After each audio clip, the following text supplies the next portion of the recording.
Good evening. I am bringing the talk tonight, okay, none of y'all left. I hope you have your Bibles tonight. If you do, we're going to be in Joshua chapter 1, and we're going to go through the first couple of chapters of Joshua as they prepare to take possession of Canaan.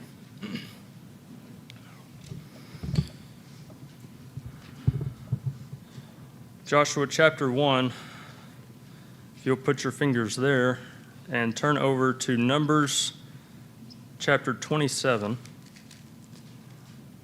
we will set the scene.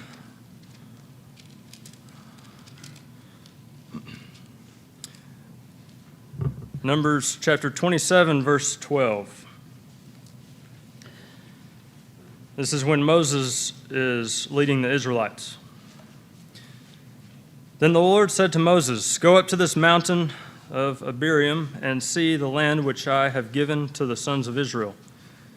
When you have seen it, you too will be gathered to your people as Aaron your brother was. For in the wilderness of Zin, during the strife of the congregation, you rebelled against my command to treat me as holy before their eyes in the water. These are the waters of Meribah, of Kadesh, in the wilderness of Zin." Verse 15, Then Moses spoke to the Lord, saying, "May the Lord, the God of the spirits of all flesh, appoint a man over the congregation, who will go out and come in before them, and who will lead them out and bring them in, so that the congregation of the Lord will not be like sheep, which have no shepherd." So the Lord said to Moses, "Take Joshua the son of Nun, a man in whom is the Spirit, and lay your hand on him, and have him stand before Eleazar the priest and before all the congregation, and commission him in their sight. You shall put some of your authority on him, in order that all the congregation of the sons of Israel may obey him.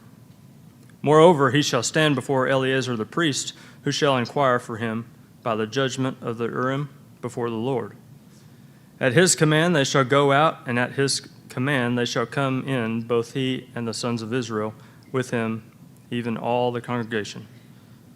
Moses did just as the Lord commanded him, and he took Joshua and set him before Eleazar the priest and before all the congregation. Then he laid his hands on him and commissioned him just as the Lord had spoken through Moses. So if you turn over back to Joshua chapter 1, we come to the point where Moses has died. Moses was not going to enter Canaan. That was the plan. So he has appointed Joshua to lead the Israelites into the promised land. So we pick up in chapter 1. We'll read through verse 9. Now it came about after the death of Moses, the servant of the Lord, that the Lord spoke to Joshua the son of Nun, Moses' servant, saying, "Moses, my servant, is dead. Now therefore arise, cross this Jordan, you and all this people, to the land which I am giving to them, to the sons of Israel. Every place on which the sole of your foot treads, I have given it to you, just as I spoke to Moses. From the wilderness and this Lebanon, even as far as the great river, the river Euphrates, all the land of the Hittites, and as far as the great sea toward the setting of the sun will be your territory. No man will be able to stand before you all the days of your life, just as I have been with Moses. I will be with you. I will not fail you or forsake you. Be strong and courageous, for you shall give this people possession of the land which I swore to their fathers to give to them. Only be strong and very courageous. Be careful to do according to all the law which Moses my servant commanded you. Do not turn from it to the right or to the left, so that you may have success wherever you go. This book of the law shall not depart from your mouth, but you shall meditate on it day and night, so that you may be careful to do according to all that is written in it. For then you will make your way prosperous, and then you will have success. Have I not commanded you? Be strong and courageous. Do not tremble or be dismayed, for the Lord your God is with you wherever you go." What's some powerful words. Powerful words. I want to point out a couple things in this first few verses of chapter 1, where where the Lord is talking to Joshua. He says, I'm going to give you this land. It's an inheritance. It's not something that they earned. It's not something they accomplished. It's been given to them. He tells them to be strong and very courageous, twice in verse 6 and 7, talking to Joshua. And he wants Joshua to remind the Israelites not to turn to the right or to the left. That caused me to think, what's to the right or to the left? And then what's in the middle? Do we often look at what's on our left and our right and have trouble focusing on where we need to be focused, which is the center, if Christ is in the center of our lives? If you would, turn to Proverbs chapter 4, verse 27.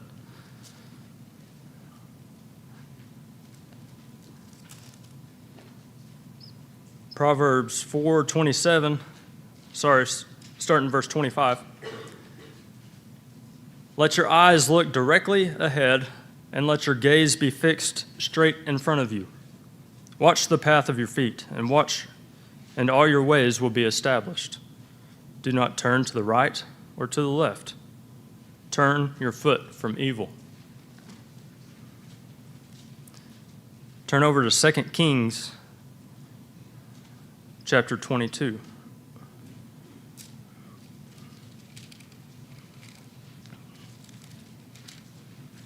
Sorry, we're going to work our Old Testament Bible books here for a little bit. 2 Kings chapter 22, verse 2. This is Josiah. He did right in the sight of the Lord and walked in all the way of his father David, nor did he turn aside from the right or to the left. And if you would, turn to the end of Joshua chapter 23.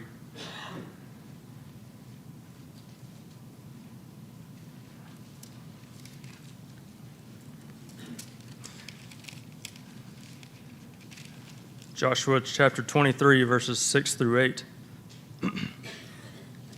Joshua, this is his farewell address. It says, Be very firm then to keep and to do all that is written in the book of the law of Moses, so that you may not turn aside from it to the right hand or to the left, so that you will not associate with these nations, these which remain among you, or mention the name of their gods, or make anyone swear by them, or serve them, or bow down to them. But you are to cling to the Lord your God, as you have done so this day.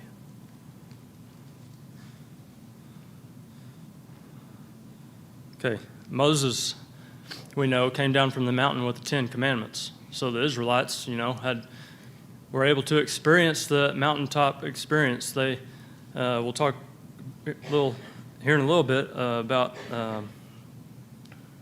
their consecrating prior to going down to the mountain. However, sorry,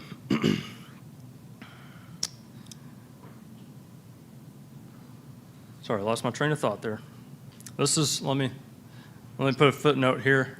I normally type out my lessons word for word, and this time I'm trying bullet point. So if it sounds choppy, that's why.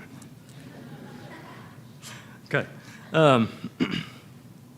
So in the first 9 verses, we have the Lord commissioning Joshua, okay?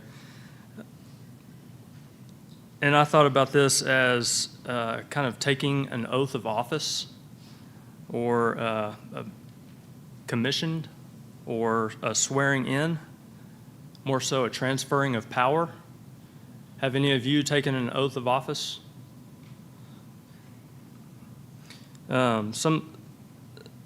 Most often the oaths of office are for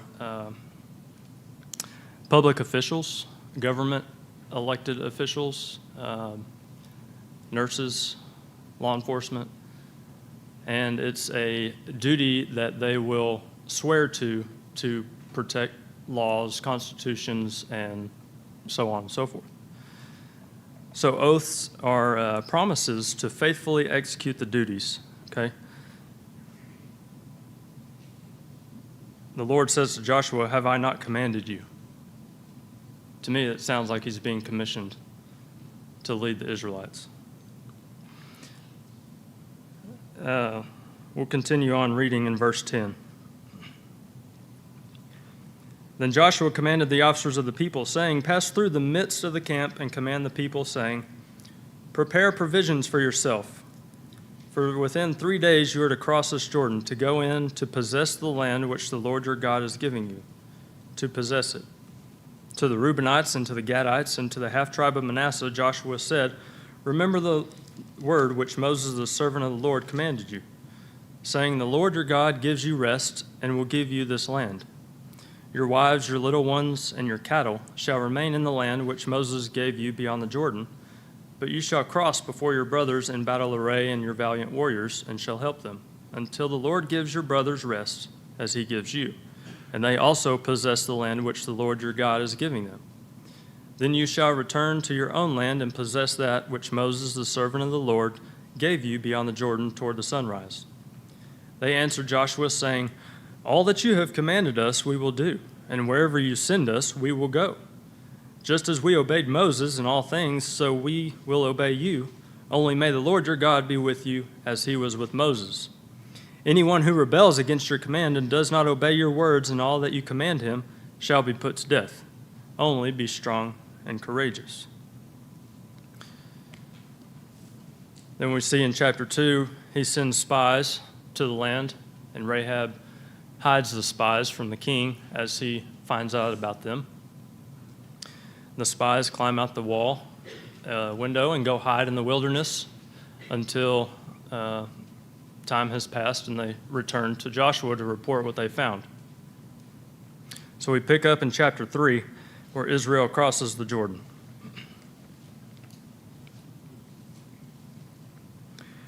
Then Joshua arose early in the morning, and he and all the sons of Israel set out from Shittim and came to the Jordan, and they lodged there before they crossed. At the end of 3 days, the officers went through the midst of the camp, and they commanded the people, saying, "When you see the ark of the covenant of the Lord your God, with the Levitical priests carrying it, then you shall set out from your place and go after it.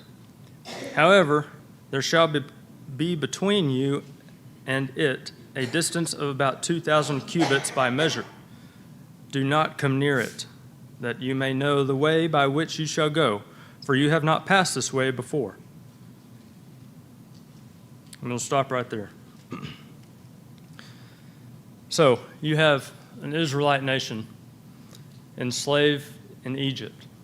They get to the point where their leader has died, power has passed over to Joshua, and they're getting ready to go into the promised land. Okay? This whole slew of people come up, and they're told to camp before they cross over. That would be kind of frustrating for me. We've been told about it, and we get to it, we can see it, we're right there, but we can't go in yet. They lodge there before they cross. In verse 3, it says, "Then you shall set out from your place and go after it," talking about following the Ark of the Covenant. This is significant. The Ark of the Covenant, we can just see its description in Exodus chapter 25.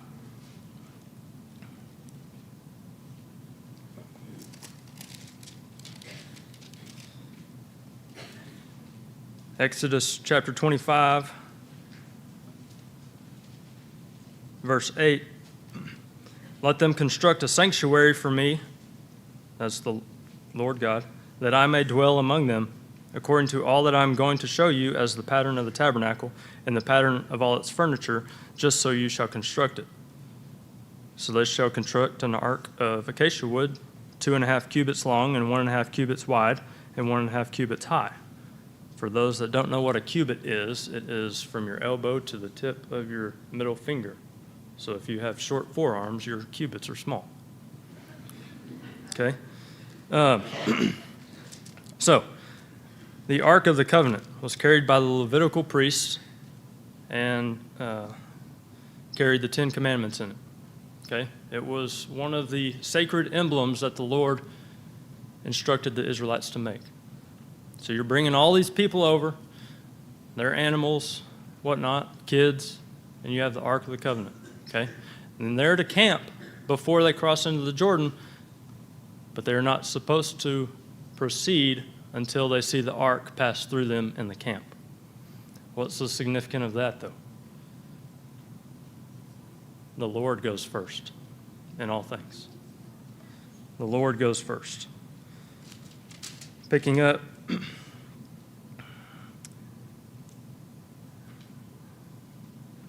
in verse 5. And Joshua said to the people, "Consecrate yourselves, for tomorrow the Lord will do wonders among you."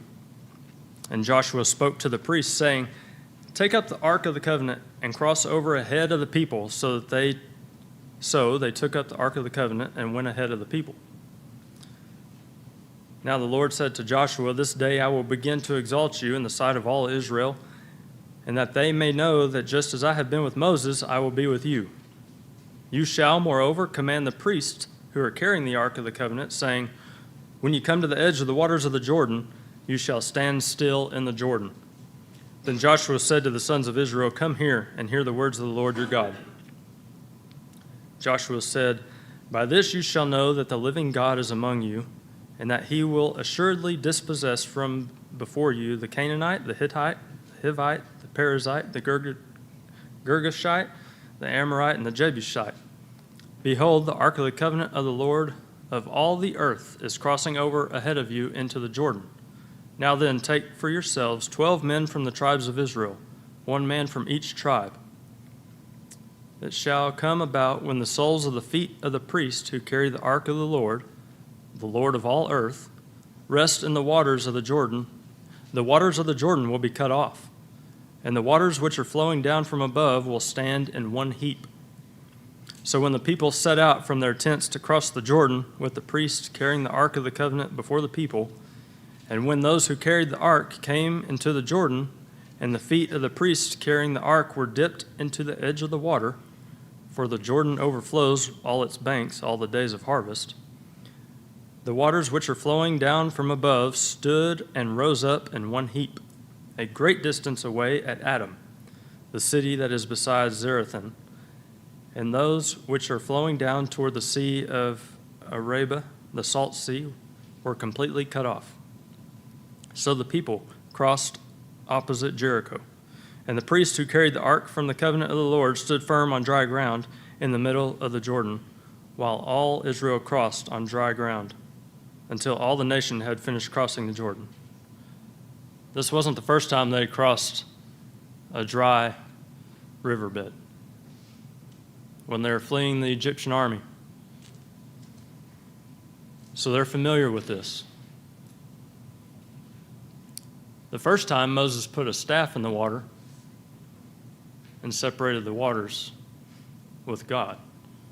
This time, the Lord is going first, and as their feet touch into the water, it dries up. And it's not one of these 4-day after dry land, after 4-day after a rainstorm type dry land.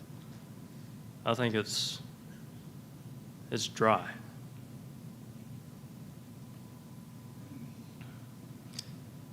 I want to draw your attention to two words in verse 5 of chapter 3.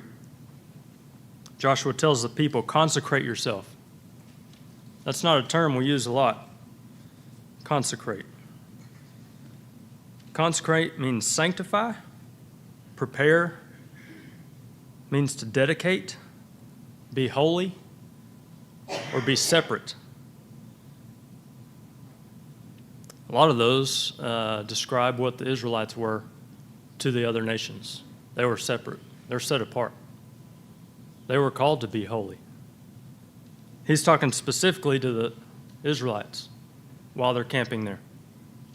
Consecrate yourselves. Moses also was instructed to consecrate the Israelites as well. Exodus chapter 19.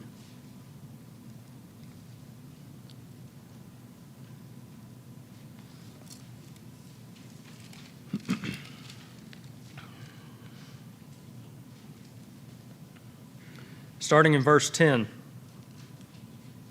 The Lord also said to Moses, "Go to the people and consecrate them today and tomorrow, and let them wash their garments. Let them be ready for the third day, for on the third day the Lord will come down from Mount Sinai in the sight of all the people. You shall set bounds for the people all around, saying, Beware that you do not go up on the mountain or touch the border of it. Whoever touches the mountain shall surely be put to death. No hand shall touch him, but he shall surely be stoned or shot through, whether beast or man, he shall not live. When the ram's horn sound a long blast, they shall come up to the mountain." So Moses went down from the mountain to the people and consecrated the people, and they washed their garments.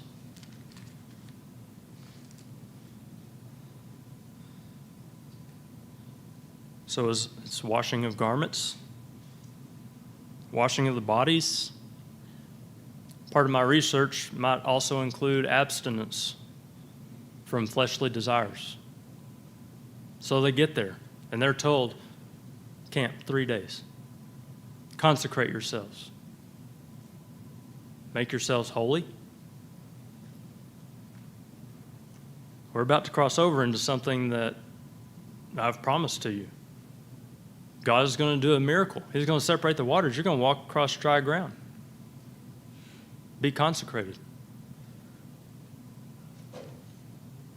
Be holy. Deuteronomy 5, verse 12 says, "Observe the Sabbath and keep it holy."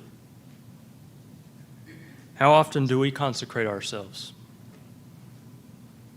Is it just at baptism? A baby dedication? What about Saturday night before morning service on Sunday? Are we preparing our minds Saturday before we come to worship on Sunday? Are we living two different lives? I want to turn your attention to verse 17 of chapter 3. This is where the priests who have carried the ark step their foot into the water. The waters are cut off. And the priests who carried the ark of the covenant of the Lord stood firm on dry ground in the middle of the Jordan. To me, this has imagery of the cross. The Lord standing in the place. My writing is too small.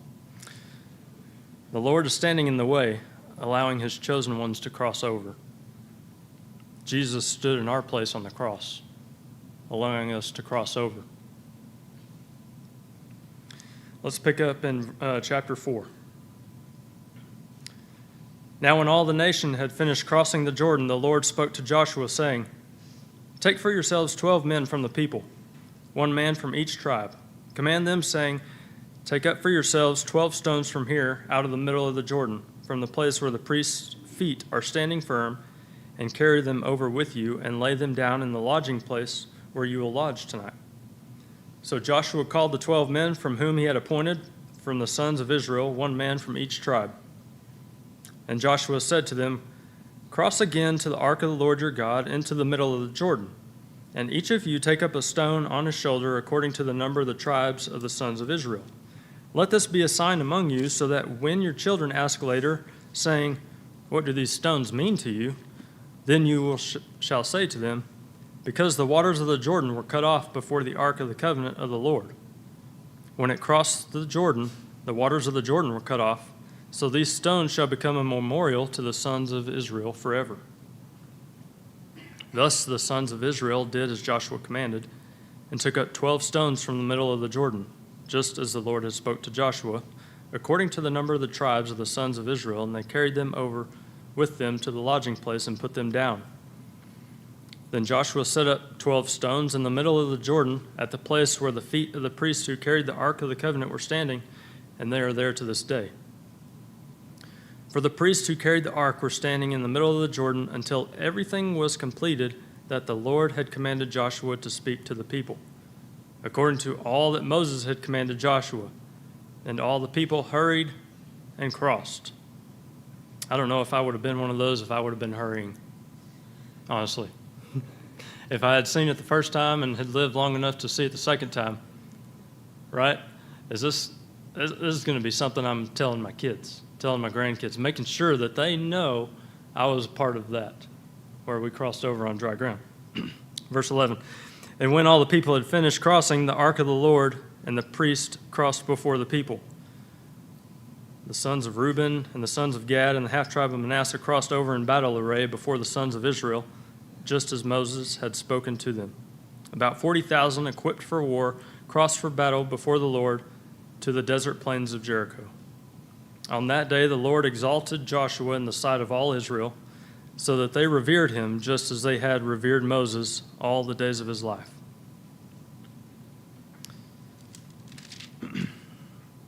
Memorial stones. That's what I want to talk about next. They're there for a reminder. Do we have memorial stones today? We have headstones when somebody passes. There's large parks with custom designs in them that are memorials.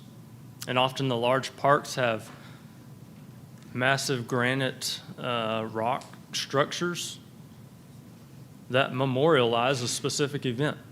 A couple that I could think of that were in Lubbock is the Tornado Memorial on Avenue Q. Not only does it have a massive rock structure there, it also has a bent over light post. It's the only one you could find in town. There's the Lubbock Area Veterans Memorial that's off of Quaker in the South Loop. There's the First Responders Plaza off Quaker in the South Loop. And there's the Lubbock Regional Public Safety Memorial. And then nationally, we have monuments as well. Some of those monuments are parks, sculptures, Mount Rushmore, okay? They're sites that commemorate a specific historical event or a specific figure. They're of national importance, right? They're erected for us to look upon and remember. Do we build a memorial stone within our families?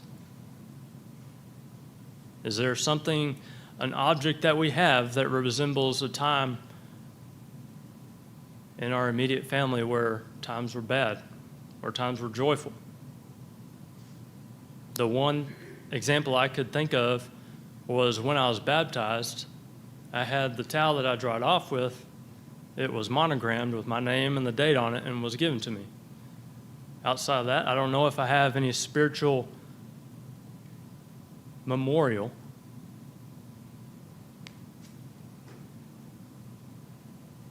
Do y'all have any?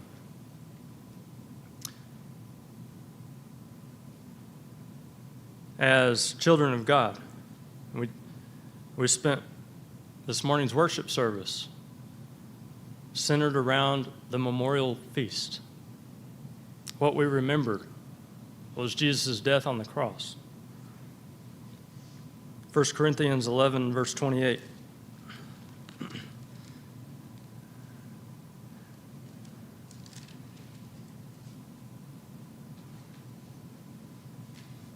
But a man must examine himself, and in so doing he is to eat of the bread and drink of the cup. He must examine himself. That goes back to how do we prepare ourselves? It goes back to chapter 1, verse 7. Do not turn from it to the right or to the left. Just because today is Sunday doesn't mean it's the only day that we get to put on our nice dress clothes and act accordingly. That's an every day of the week. We can't be turning to the right or to the left. Our focus has to be centered. It goes back to chapter 3, verse 5. How do we consecrate ourselves? Do we abstain from certain things before coming to service? Is it a flip of the switch on the way here?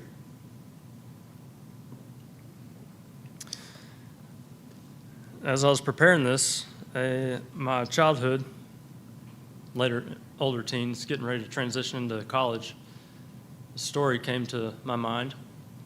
And growing up, the way I was raised was I wasn't anywhere on Saturday night, nowhere that I shouldn't be, because we were going to be at church Sunday morning. And so when I was getting ready to start my career and go into college, our school resource officer asked if I wanted to do the Teen Police Academy. I said, sure, didn't know what it was about. Well, at the end of the program, we were able to do a ride-along. Well, if you didn't know, the day of the week to do a ride-along is always Friday night or Saturday night. For many reasons. And so I tell this to Mom and Dad, and Mom says, well, I guess you'll be missing church Sunday morning if you're staying up all night. I said, yeah, I mean, this is something I want to do. And it was the first, I was 17 or 18. It was the first time I'd stayed up all night Saturday night, not thinking, preparing myself for the next morning. Of course, I went on the ride along at that point. 11 years later, I'm doing the job. But I thought about that. Are there things in my life that I do that don't prepare me for my worship on Sunday? Are those two separate things? They shouldn't be. My life should be one continual worship to God.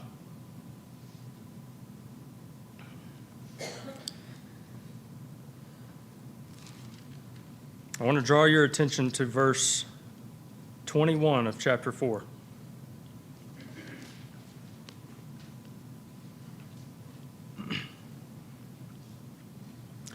Chapter 4, verse 21. He said to the sons of Israel, when your children ask their fathers in time to come, saying, what are these stones? Then you shall inform your children, saying, Israel crossed this Jordan on dry ground. For the Lord your God dried up the waters of the Jordan before you until you had crossed, just as the Lord your God had done to the Red Sea, which he dried up before us until we had crossed. All the peoples of the earth may know that the hand of the Lord is mighty, so that you may fear the Lord your God forever. And I underlined that in verse 21 that said, when your children ask. It's not if your children ask. We should be living in such a way that those of us that have kids, they ask. When your children ask, you can tell them, in my version, the New American Standard, verse 22, it says, you shall inform them. I think that goes to the New Testament scriptures of teaching kids, train them up in the way that they should go. We have a duty as fathers, as parents, as mothers, to teach our children. So there's two things I want to get across tonight, if you haven't taken more, is let's examine ourselves daily. Be able to camp around the Word of God. They were there for 3 days. Granted, they're building camp, taking it down, doing things, but they were also told to consecrate themselves prior to crossing. They're told to get their minds right, because God's going to do a miraculous sign before you cross. And 2, be mindful of the memorials. If you don't have one, maybe something you might try. You might set up at White River Youth Camp. There is a section at camp, it's by the pool, that we have called Ebenezer Rock Pile.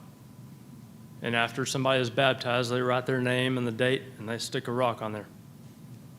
And everybody in camp knows what that rock pile is for, what that resembles.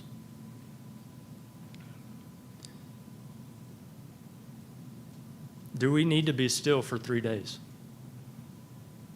I mean, 3 days to us right now is it's a weekend with a holiday, right? We look forward to those.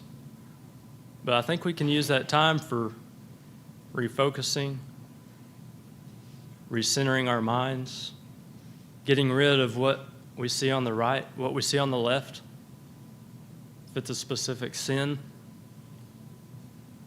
consecrating ourselves, and allowing our worship not only to be just on Sundays, but every day of the week.